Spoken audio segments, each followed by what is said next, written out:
सो hey everyone, आप सभी का फिर से स्वागत है मेरे चैनल क्रेजी एक्सप्लेनर में। तो आज हम फिर से आ चुके हैं बुक ऑफ एस्पर का एक नया एपिसोड लेके। जिसने पिछला एपिसोड नहीं देखा जाकर पहले वो देख लो, और जिसने देख लिया शुरू करते आज का ए वाला एपिसोड। की स्टार्टिंग में हमें दिखाया जाता है कि जूफेन अरीना की ओर जा रहा होता है, जबकि पीछे से वेनेवलियान चिल्लाते हुए उससे कहते हैं कि जूफेन, क्या तुम मुझे सुन रहे हो? अपने आप को होल्ड बैक किए रखना। अरे बाप, अपने सामने के उस बंदे को बिल्कुल भी हार्म मत करना। तो जूफेन भी कहता है कि हाँ मुझे पता है कि इस सब में क्या झंझट है, इसलिए दिक्कत मत लो, मैं ज्यादा कुछ नहीं करने वाला। तो अब इसी के साथ में जैसे ही जूफेन अरीना में पहुंच जाता है तो स्वेंगर और योंगनिंग तो जूफेन को देखकर काफी ज्यादा खुश हो जाती है। जबकि तभी हमें दिखाया जाता है कि दोनों ओपोनेंट्स रिंग में एक दूसरे के सामने खड़े होते हैं, जबकि इधर डीमन सोल सेक्ट के तीनों यंग मास्टर्स भी जूफेन को देखते हुए कहते हैं कि तो फिर फाइनली अब ये मैच शुरू होने वाला है। अभी हमें फिर से अरीना की ओर दिखाया जाता है कि बीस्ट टीमिंग सेक्ट का नंबर 1 डिसाइपल आगे की ओर बढ़ता है और ठीक जूफेन के सामने खड़े होते हुए जोर जोर से हंसते हुए कहता है, बच्चे, तुम्हारी सेक्ट ने अब तक मेरे सेक्ट को काफी ज्यादा ह्यूमिलेट कर दिया, लेकिन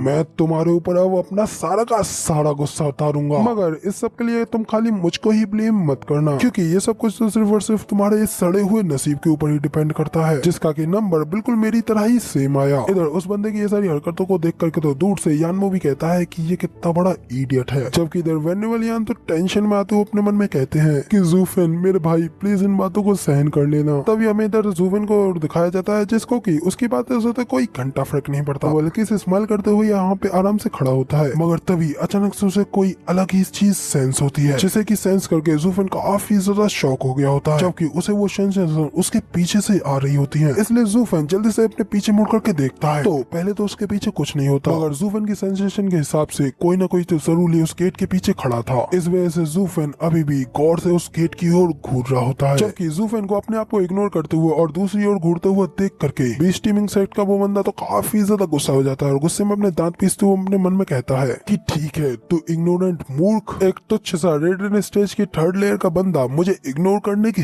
हिम्मत कर रहा है, तो ठीक है, फिर अब तूने मुझे इतना ज्यादा गुस्सा दिला करके अपनी मौत को दावत दी है। इसके बाद फिर हुईज़ोंग जूफेन से चिल्लाते हुए कहता है कि बच्चे, चलो ठीक है, मैं तुम्हें फ्री 10 मूव दे रहा हूँ, तुम चाहो तो मेरे ऊपर अपने 10 मूव का यूज करते हुए मेरे ऊपर अटैक कर सकते हो, और मैं वादा करता हूँ कि मैं अपनी जगह से जरा सा भी नहीं लूंगा। इधर हुईज़ोंग के इतना कहने के बाद भी जूफेन की ओर से उसे कोई जवाब नहीं मिलता और जूफेन अभी भी उसी ओर देख रहा होता है। तो अब इधर जूफेन को इस तरीके से करता हुआ देख करके तो वेनेवलियान भी परेशान होते हुए कहते हैं कि जरूरी कुछ न कुछ तो गड़बड़ है, जबकि हुईज़ोंग तो अभी भी काफी ज्यादा कंफ्यूज होता है, उसे कुछ भी समझ में नहीं आया होता, और फिर वो जोर जोर से हंसते हुए कहता है कि ओ अज्ञानी मूर्ख, तो अब मुझे समझ में आया, लगता है कि मैंने तुझे कुछ ज्यादा ही डरा दिया, लेकिन अपनी इन हरकतों की वजह से एक पल के लिए भी ये मत सोचना कि तुम्हारी इन सब चीजों की वजह से कुछ भी बदल जाएगा, और ना ही मैं तुम्हारे ऊपर जरा सी भी नरमी बरतूंगा, क्योंकि मैं एक सिद्धांतवादी व्यक्ति हूँ। इतना कहते ही हुईज़ोंग अपने चोखे को उतार देता है और काफी ज्यादा एक्साइटेड होते हुए अपनी पावर्स को रिलीज करते हुए सभी लोगों को शो कराने लगता है। तभी हुईज़ोंग के पावर्स को देखने के बाद में वहीं साइड पे खड़ा गुयहू भी कहता है कि हुईज़ोंग ऐसे ही बीस्ट टीमिंग सेक्ट का टॉप डिसाइपल नहीं है, वाकई में उसके पास कुछ स्किल्स तो हैं, मगर ये अफसोस के पास है कि उसके सामने वाले बंदे के सामने तो ये सारी चीजें कुछ काम ही नहीं आती, क्योंकि अभी उसे नहीं पता है कि वो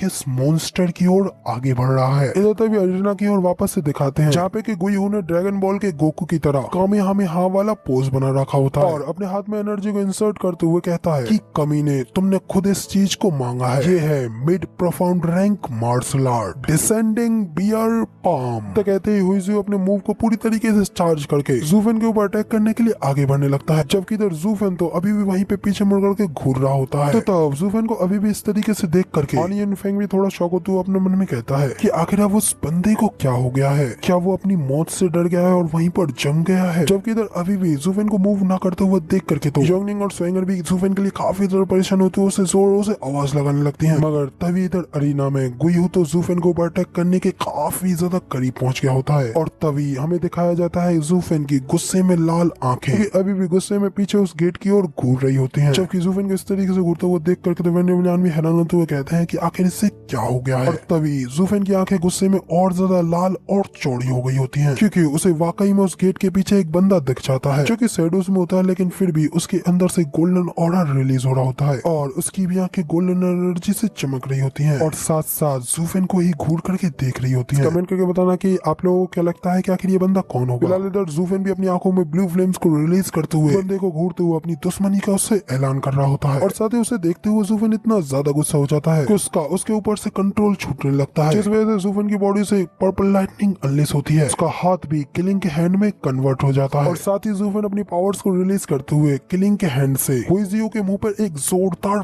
पंच मार देता है, जिस पंच को खाते ही हुईजियो तो बड़ी तेजी से पीछे की ओर जाने लगता है और तभी हमें दिखाया जाता है जूफेन के उस पंच का पावर इम्पैक्ट, जो कि इतना ज्यादा खतरनाक होता है कि जूफेन के उस पंच से एक खतरनाक एनर्जी बाहर निकलती है और वो एनर्जी सीधा अरीना के उस बैरियर से जाकर के हिट होती है, जिस वजह से उस बैरियर में भी बड़ी तेजी से क्रैक आने लगते हैं, जो देख करके तो रेफरी एल्डर भी काफी ज्यादा शॉक होते हुए कहते हैं कि अरे नहीं, ये अरे तो टूटने वाली है। और तभी इसी के साथ में वो बैरियर भी वहाँ पर टूट जाता है, उसके अंदर एक काफी बड़ा होल हो जाता है और फिर जूफेन की वो एनर्जी सिर्फ इतने पे ही नहीं रुकती, बल्कि वो सीधा बीस्ट टीमिंग के सभी एल्डर और डिसाइपल्स की ओर जाती है, जैसे कि अपनी ओर आते हुए देख करके वो सभी के सभी लोग भी काफी ज्यादा शॉक हो गए होते हैं। और तभी हमें दिखाया जाता है कि जूफेन की वो एनर्जी उन लोगों को भी हिट करते हुए अरीना की वॉल्स को तोड़ के बाहर निकल जाती है और वहाँ पे उस दीवार के और पास एक भयानक तबाही मच जाती है और वो पर्पल लाइटनिंग तबाही और धुआं रह जाता है। और फिर तभी हमें बीस्ट टीमिंग सेक्ट के ग्रुप की ओर दिखाया जाता है, जहाँ पे उनके सभी के सभी डिसाइपल्स और एल्डर की बॉडी पूरी तरीके से गायब हो चुकी होती है और क्योंकि उनका एल्डर एक इथेरियल स्टेज का एक्सपर्ट था, वहाँ पे सिर्फ और सिर्फ उसकी सोल बॉडी ही रह जाती है। और तब अपनी ऐसी हालत को देख करके उस एल्डर का मुंह तो खुला का खुला रह जाता है और वो काफी ज्यादा शॉक होते हुए कहता है कि व्हाट द हेल, आखिर यहाँ पर क्या हो रहा है, अभी क्या हुआ, मुझे तो बिल्कुल समझ में ही नहीं आया। इधर तो रेफरी एल्डर भी उन लोगों की इस तरीके की हालत को देख करके काफी ज्यादा शॉक होते हुए कहते हैं कि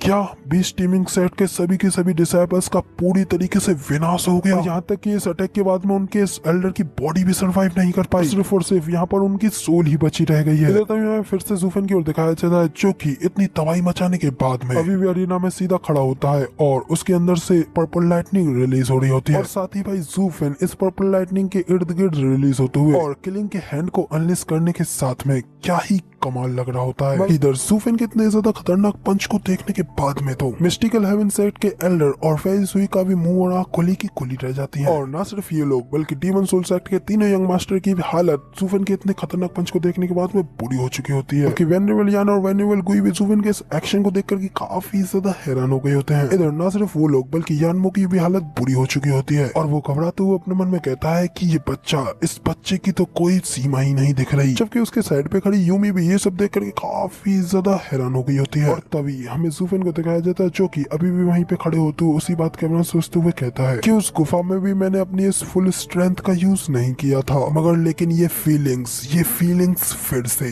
मुझे ऐसा लग रहा है कि मेरे बॉडी के अंदर की तीनों फोर्सेस एक ही टाइम पर खुद ब खुद काफी ज्यादा स्ट्रांगली तरीके से रिएक्ट कर रही हैं, मगर लेकिन आखिर वहाँ वो कौन था। तो अब इधर हमें यूमी की ओर दिखाया जाता है, क्योंकि जूफेन की इतनी खतरनाक पावर्स को देखने के बाद यानमो से पूछती है कि सीनियर ब्रदर, आपको क्या लगता है कि आखिर ये बंदा वू किंग के खिलाफ किस तरीके का प्रदर्शन करेगा। तो यानमो कहता है कि मुझे नहीं पता, क्योंकि इन दोनों में से एक तो डिमोनिक कल्टीवेटर है, जबकि दूसरा वाला एक राइटियस कल्टीवेटर है। उनमें से एक जो कि हेल यानी कि नर्क की भूमि से आता है, जबकि दूसरा वाला हेवेंस जैसी आनंद की भूमि से। तो इसलिए इन दोनों अलग अलग रास्तों पर चलने वाले लोगों की तो मैं कोई तुलना नहीं कर सकता। हालांकि अगर बात ताकत की जाए तो मैं बिलीव करता हूँ कि उस मामले में वो किंग तक को भी इस आदमी के इस पंच का खामियाजा भुगतना पड़ेगा। यानमो की ये बात सुनकर तो यूमी भी काफी ज्यादा शॉक हो गई होती है, जबकि यानमो आगे कहता है कि इस बार की डबल ड्रैगन गैदरिंग में एक काफी बड़ी हलचल मचने वाली है। और तभी हमें डीमन सोल सेट के तीनों यंग मास्टर्स को दिखाया जाता है, जहाँ पे कि हानी इनफेक्ट तो अपने दोनों भाइयों से कहता है कि तो अब ये सब कुछ देखने के बाद तो ये बात बिल्कुल सेटल रही कि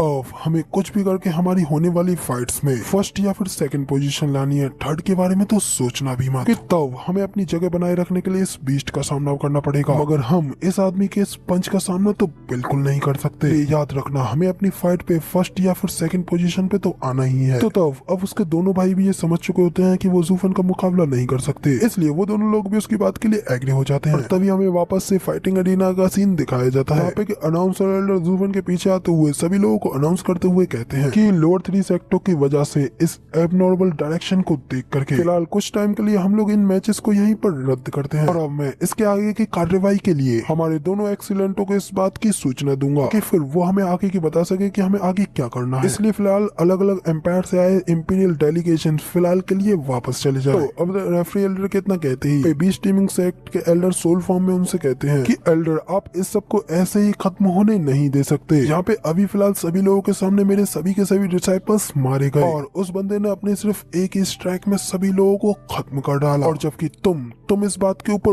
पर्दा डालने की कोशिश कर रहे हो। तो तभी वहाँ पे वेंडेवलियन आते हुए उस एल्डर से कहते हैं कि इस फाइटिंग स्टेज पर तो किसी भी मूवमेंट पर मौत हो सकती है, तो फिर आखिर कुछ डिसाइपल्स के खो जाने के बाद में तुम इतना ज्यादा हंगामा क्या कर रहे हो? और तुम जो कह रहे हो उसके अनुसार तो हमें अभी कभी इस डबल ड्रैगन गैदरिंग को यहाँ बंद कर देना चाहिए। तो फिर अब क्या तुम एक जीवन के बदले एक जीवन का इंतजार करना चाहते हो? और क्योंकि अगर इस तरीके का रूल कभी लागू हो गया तो फिर बताओ कि आखिर फिर तब यहाँ से कौन बाहर निकल पाएगा, और फिर सेक्टों के डिसाइपल्स का जजमेंट कैसे किया जाएगा? तो तब बीस्ट टीमिंग सेक्ट के एल्डर कहते हैं कि बकवास बंद करो और मुझे बताओ कि मेरे बाकी के सभी डिसाइपल्स स्टेज पे कब थे, क्योंकि वो सभी के सभी लोग तो स्टेज के बाहर ही खड़े थे। तो तब वेनेवलियन उल्टा उसके ऊपर चढ़ते हुए कहते हैं कि तुम ही यहाँ पर एक टट्टी हो टट्टी, और मैं तुम्हें बता दूं कि जब ज़ूफेन ने अपनी फिस्ट का इस्तेमाल किया था तो तब उसकी फिस्ट स्टेज पर ही अनलेस हुई थी, और उसी से स्टेज पर मौजूद आपके उस डिसाइपल की मौत हो गई, और उसकी बस इतनी गलती है कि उसकी पावर बस कुछ ज्यादा ही आगे बढ़ गई, जो कि बस बैरियर को तोड़ते हुए आपके डिसाइपल्स को जाकर के हिट हो गई, जिससे कि आपके बाकी के टीम के सदस्यों को भी थोड़ा नुकसान हो गया। तो इसलिए अब आपको यहाँ पर सिर्फ और सिर्फ इस सब के लिए उस बैरियर को ब्लेम करना चाहिए, जो कि इतना ज्यादा कमजोर था कि मेरे डिसाइपल की एक स्ट्राइक को भी नहीं झेल पाया और टूट गया। तो इसलिए अगर आप इस सब को लेकर के इतने ज्यादा क्रोधित हैं तो इसके लिए आपको डबल ड्रैगन गैदरिंग मैनर से उलझना चाहिए। तो तभी उन दोनों लोगों के इस झगड़े के बीच में रेफरी एल्डर आते हुए कहते हैं कि प्लीज आप दोनों लोग वापस चले जाइए और मेरा इंतजार कीजिए, और जब मुझे एक्सीलेंट से इस बात का आंसर मिल जाएगा तो उसके बाद आप दोनों उस समाधान से संतुष्ट हो जाओगे। मगर लेकिन यहाँ पर डबल ड्रैगन मैनर के नाम पर एक दूसरे को ब्लेम नहीं करोगे। तो अब रेफरी एल्डर की बात सुन के दोनों वेंडेबल्स ही उनकी बात को समझ जाते हैं, फिर दोनों ही उनकी बात को एग्री करते हुए अपनी अपनी साइड पर जाने लगते हैं। उसके बाद हमें दिखाया जाता है कि वेंडेवलियन अपनी सारी टीम के साथ आ जाते हैं और ज़ूफेन के साथ जाते हुए उससे पूछते हैं कि ब्रदर तुम तो हमारे सेक्ट में शांति की एक तस्वीर थे, और यहाँ तक कि उन एल्डर्स के पास जाने के समय पर भी तुमने हर एक छोटी छोटी बात के ऊपर भी योजना बनाना सुनिश्चित किया था। तो फिर अब आखिर ऐसा तुम्हारे साथ में क्या हुआ था जो कि तुम मंच पे आते ही एक इतना बड़ा धमाका कर बैठे? तो क्या कहें उस बंदे के उन बेकार शब्दों ने तुम्हें इतना ज्यादा गुस्सा तो नहीं दिला दिया था? क्योंकि तब मैंने तुम्हें देखा था कि तुमने एक इतना ज्यादा स्ट्रांगली रिएक्शन दिया था कि यहाँ तक कि तुम्हारी आंखों को देख करके तो मैं भी एक पल के लिए डर गया था। तो क्या तुम सचमुच में उसकी बातों से इतने ज्यादा क्रोधित हो गए थे? तो तब ज़ूफेन वेंडेवलियन से पूछता है कि क्या उसने मुझे इतने ज्यादा ताने मारे थे क्या? अगर मुझे इस बारे में नहीं पता, मैंने तो उसे नोटिस भी नहीं किया था। तो ज़ूफेन की इस बात से तो वेंडेवलियन काफी ज्यादा हैरान हो जाते हैं और ज़ूफेन से पूछते हैं कि अगर तुम्हारे गुस्से की वो वजह नहीं थी तो फिर आखिर तुम इस तरीके से कैसे फूट पड़े, और यहाँ तक कि तुमने उसके साथ साथ उसके सेट के सारी टीम को ही खत्म कर डाला, और क्या तुम हमारी उस प्लानिंग को भी भूल गए थे? तो ज़ूफेन कहता है कि नहीं,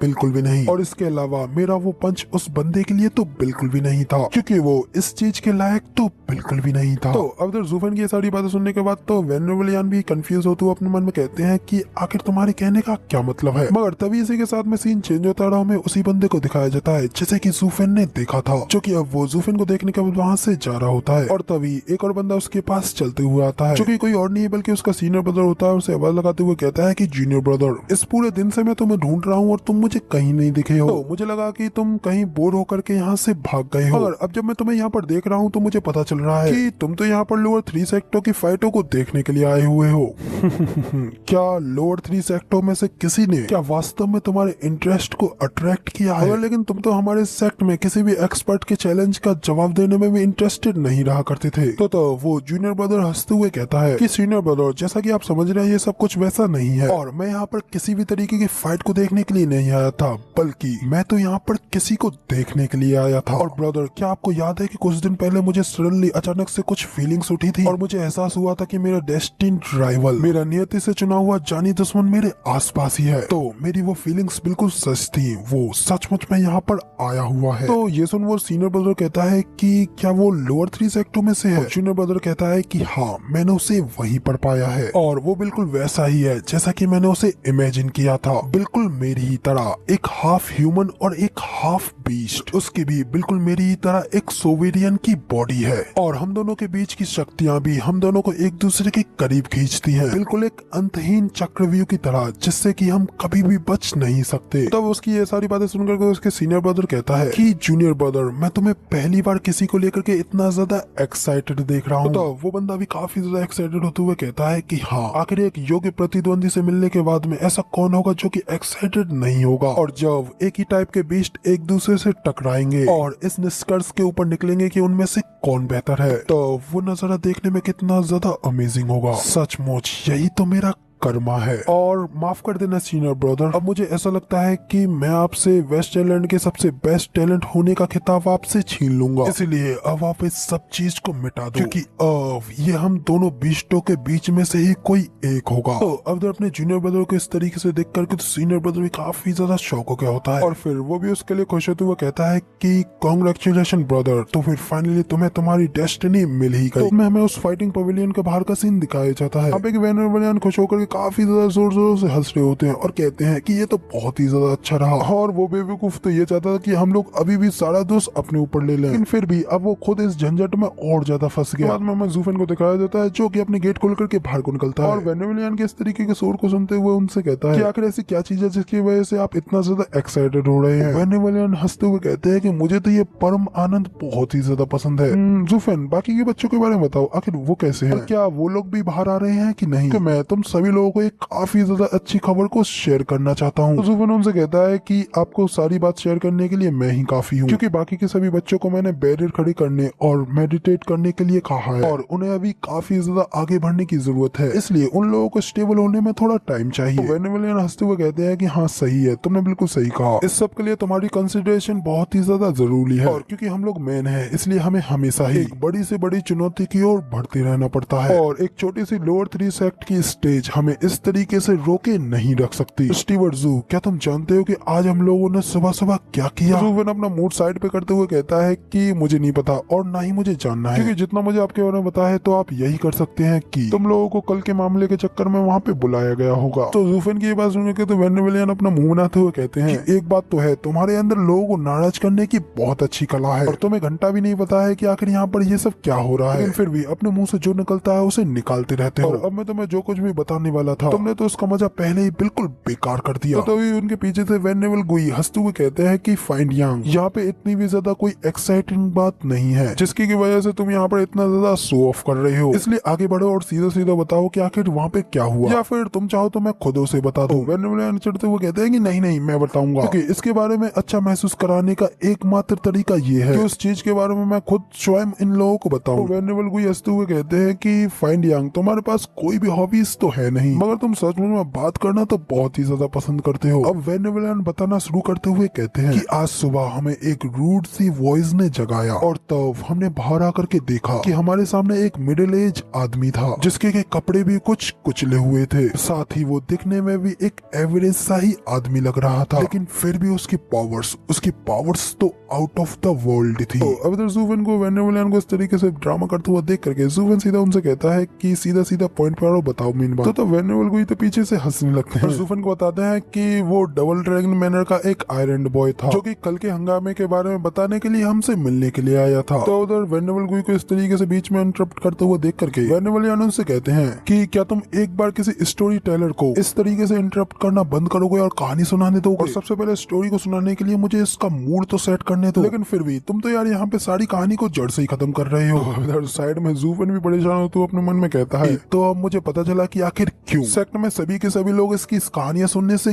क्यों इतना ज्यादा डरते हैं। वेनेवलियन तो अपनी कहानी को आगे कंटिन्यू करते हुए कहते हैं कि हम लोग उस आदमी को स्टेज तक फॉलो करते रहे, क्योंकि अब एक खंडर उजाड़ एक तरीके से एकांत में तब्दील हो चुका था, लेकिन जब जैसे ही उसे देख करके हमारी दिलचस्पी खत्म हो गई थी, तो तब हमारी नजर इंस्पायरिंग डिग्निटी और पावर से बढ़ी हुई 2 फिगर के ऊपर पड़ी, जिनको कि सिर्फ देख करके ही हमारे दिल तो जोरों से धड़कने लग गए थे। अब वेनेवलियन को फिर से कहानी सुनाते हुए देख करके इधर जूफेन तो पूरी तरीके से भड़क जाता है और चिल्लाते हुए उनसे कहता है सीधा सीधा मुद्दे पर आओ ना। और मैंने तो वहाँ उस स्टेज पर सिर्फ और सिर्फ कुछ दीवार और थोड़ी सी जगह को ही तो तोड़ा था, तो फिर आखिर वहाँ पर इस तरीके से खंडर कैसे हो गया? तो वेनेवलियन बताते हैं कि एग्जीक्यूशन, क्या तुम रेथोरिकल टेक्निक के बारे में कुछ समझते हो? आज हम लोगों को और भी स्टीमिंग सेक्ट के रिमेनिंग सोल एल्डर को बुलाया गया था, जहाँ पे कि हम लोगों ने डबल ड्रैगन मैनर के मेन एक्सीलेंटों को देखा, और तब उन्होंने हमसे सवाल जवाब पूछा ताकि पता चल सके कि क्या हुआ हुआ था। वेनेवलियन की ये बात सुनकर के तो ज़ूफेन भी उनसे पूछता है कि क्या कहा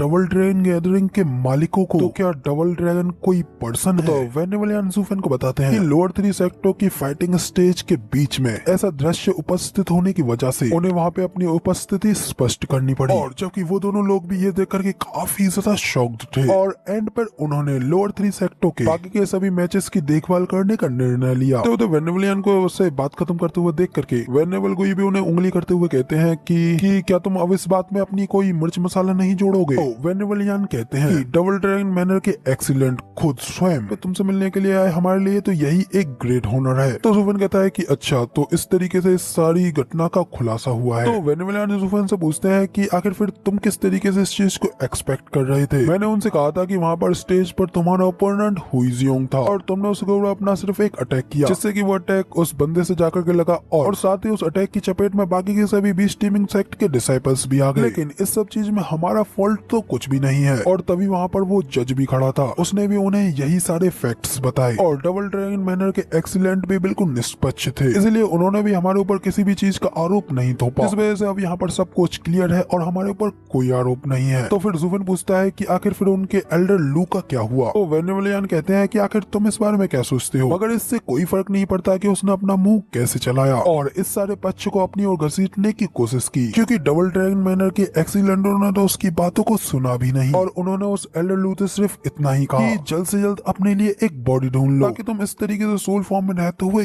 गायब न हो जाओ। और मुझे यकीन है कि वो अभी भी काफी ज्यादा नाराज होगा। इधर वेनेवलियन ये सब कहते हुए जोर जोर से हंसी रहे होते हैं कि तभी उनके पीछे से हमें वहाँ पर योंगनिंग आते हुए दिखाई देती है, जो कि काफी ज्यादा हड़बड़ाई हुई और घबराई हुई होती है। और फिर वो आते ही ज़ूफेन से कहती है कि ज़ूफेन, एक बहुत ही ज्यादा बुरी चीज हुई है, पता नहीं कोई स्वेंगर को उठा करके ले गया है। तो योंगनिंग की ये बात सुनकर तो वेनेवलियन भी कहते हैं कि आखिर तुम ये किस तरीके की बात कर रही हो, और आखिर किसके अंदर इतनी ज्यादा हिम्मत है कि वो डबल ड्रैगन मैनर में इस तरीके का काम कर सके, और क्या उसने ये सब करके अपने सुसाइड करने जैसा काम नहीं किया है? तो तब इधर ज़ूफेन भी ये सुनकर के योंगनिंग के पास जाते हुए उससे कहता है, योंगनिंग मुझे बताओ कि आखिर वहाँ पर क्या हुआ? तो योंगनिंग रोते हुए ज़ूफेन को बताती है कि हम लोग बस बाहर गए थे और फिर कुछ प्रिंसेस ने हमारे साथ टकराना शुरू कर दिया था, और फिर स्वेंगर ने उन लोगों को रोकने की कोशिश करी ताकि मैं मदद की पुकार लगा सकूं, और अब भी वो उनके हाथों में ही होगी। तो वेनेवलियन कहते हैं कि आखिर कौन सा वो इग्नोरेंट वेस्ट्रल है जिसने कि यहाँ पर इस डबल ड्रैगन मैनर में तमाशा खड़े करने की हिम्मत की है, यहाँ तक कि किंगडम के कुछ डिग्निटी भी ये करने का प्रयास नहीं कर सकते हैं। इसके अलावा क्या तब तुमने डबल ड्रैगन मैनर के किसी स्टाफ से इसके बारे में नहीं कहा? वो लोग डबल ड्रैगन मैनर में इस तरीके से इंटरफेयर करने से उन्हें रोक सकते थे, तो फिर आखिर तुम हमारे पास इतनी ज्यादा दूर क्यों आए? ज़ूफेन तो ये सारी बातें सुनकर काफी ज्यादा सीरियस हो गया होता है, जबकि योंगनिंग रोते हुए कहती है कि ज़ूफेन मेरी बात सुनो, हम लोग बस बाहर निकले थे कि तभी कुछ प्रिंसों ने वहाँ पर हमारे ऊपर हिट करना शुरू कर दिया, तब स्वेंगर उन्हें रोकने के लिए गई ताकि मैं मदद ला सकूं। तो उधर योंगनिंग को इस तरीके से बार बार एक ही बात करते हुए देख करके वेनेवलियन कहते हैं कि लगता है कि लड़की काफी ज्यादा डरी हुई है, इसलिए इस समय इसने अपना दिमाग भी खो दिया है, इस वजह से वो एक ही बात बार बार कह रही है। तो हमें ज़ूफेन की ओर दिखाया जाता है जो कि योंगनिंग से कहता है हाँ ठीक है मैं समझ गया, तो चलो अब हम स्वेंगर को बचाने के लिए चलते हैं। तो कहते ही ज़ूफेन योंगनिंग को उसकी कमर से पकड़ता है और बड़ी तेजी से उसे वहाँ से अपने साथ उड़ा ले जाता है। वेनेवलियन उसे जाते हुए देख करके चिल्लाते हुए कहते हैं कि क्या तुम अभी भी वहाँ जा रहे हो ये जानते हुए भी कि आखिर ये कितना ज्यादा बेकार है? तो वेनेवल भी कहते हैं कि सब कुछ ठीक है, और वैसे भी वो बच्चा तुमसे भी कहीं गुना ज्यादा चालाक है, और अगर तुम ये सारी समस्या देख सकते हो तो